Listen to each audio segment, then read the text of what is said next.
Welcome to Gnanaprasanna astro channel.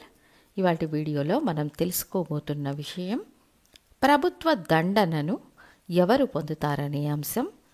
ఒక జాతకంలో కొన్ని గ్రహాల వ్యవస్థ వల్ల కొంతమంది జాతకులు ప్రభుత్వ దండనకు గురి అవుతారు. ఇలాంటి గ్రహ వ్యవస్థ ఉన్నవారు ప్రభుత్వం పట్ల ఎల్లప్పుడూ జాగ్రత్తగా ఉండాలి. ఇక్కడ ప్రభుత్వ కారక గ్రహంగా రవి గ్రహాన్ని తీసుకోవాలి. రవి అస్తమించినప్పుడే ప్రభుత్వ వైరం పుడుతుందనేది జగమెరిగిన సత్యం. ఒక జాతకంలో సింహరాశి పాపగ్రహాలతో సంబంధాన్ని పొందినప్పుడు, ఉదాహరణకు శని, రాహు, కేతు గ్రహాలు కలిసి సింహరాశిలో ఉండడం, లేదా రవి భగవానుడు శనితో కలిసి ఉండడం, లేదా రాహుకేతువులతో కలిసి ఉన్నా, ఇంకా శని భగవానుడు రవి నక్షత్రంలో ఉన్నా, లేదా మీరు పుష్యమి, అనురాధ, పూర్వభాద్ర నక్షత్రాలలో జన్మిస్తే ప్రభుత్వ విరోధాన్ని పొందే అవకాశాలు ఉంటాయి. ఇందులో 4-5 నియమాలు ఉన్నాయి. ఒక్కొక్కటి వివరించి చెబుతాను. ముందుగా రాహు, కేతు, శనితో రవి క్లోజ్ డిగ్రీలలో కలిసి ఉన్నప్పుడు, రవి శని పరస్పరం ఒకరినొకరు వీక్షించుకున్నా, శని మాత్రం రవిని వీక్షించిన ప్రభుత్వ విరోధం ఏర్పడుతుంది. దాని తరువాత రవి శని భగవానుని నక్షత్రంలో ఉన్న, శని భగవానుడు రవి నక్షత్రంలో ఉన్న, లేదా మీరు శని నక్షత్రాలలో జన్మించిన ప్రభుత్వ విరోధం ఏర్పడే అవకాశాలు ఉంటాయి.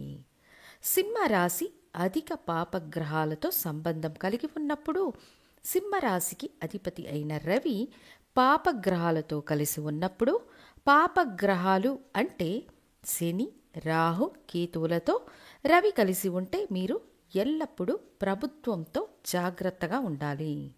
పుష్యమి, అనురాధ, ఉత్తరాభాద్ర నక్షత్రంలో మీరు జన్మించినట్లయితే ప్రభుత్వ విషయంలో మీరు జాగ్రత్తగా ఉండాలి.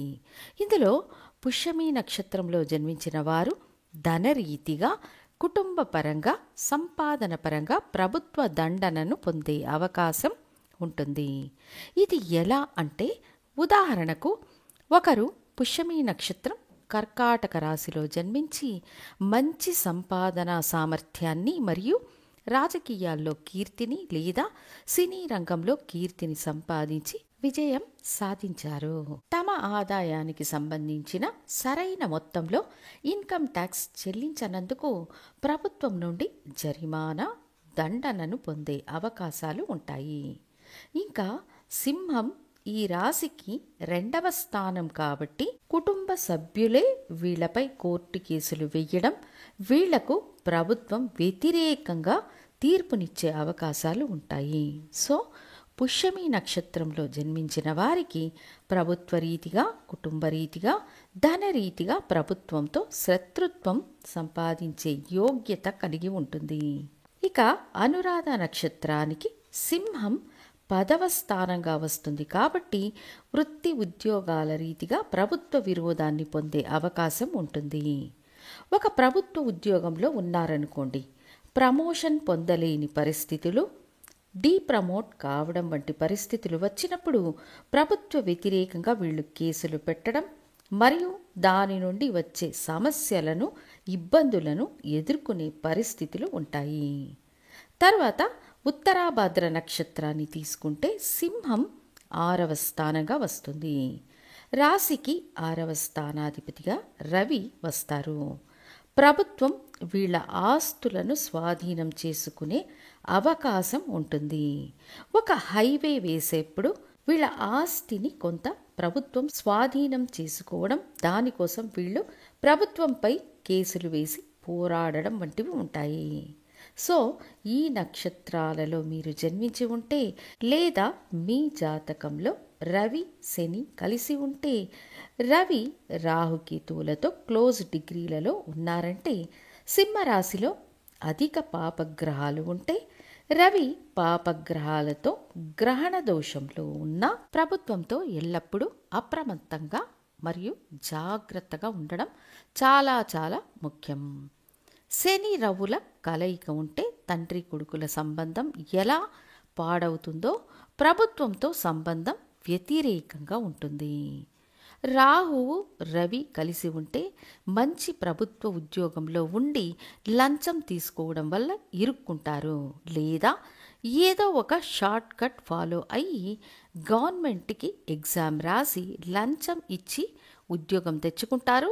నెమ్మదిగా ఉన్నాము అనే లోపల ఉద్యోగం పోతుంది.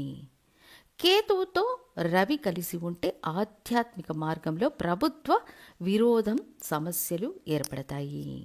శని రవి కలిసి ఉన్నప్పుడు కార్మికులకు ప్రభుత్వానికి వీళ్ళు శత్రువులుగా మారే అవకాశం ఉంటుంది.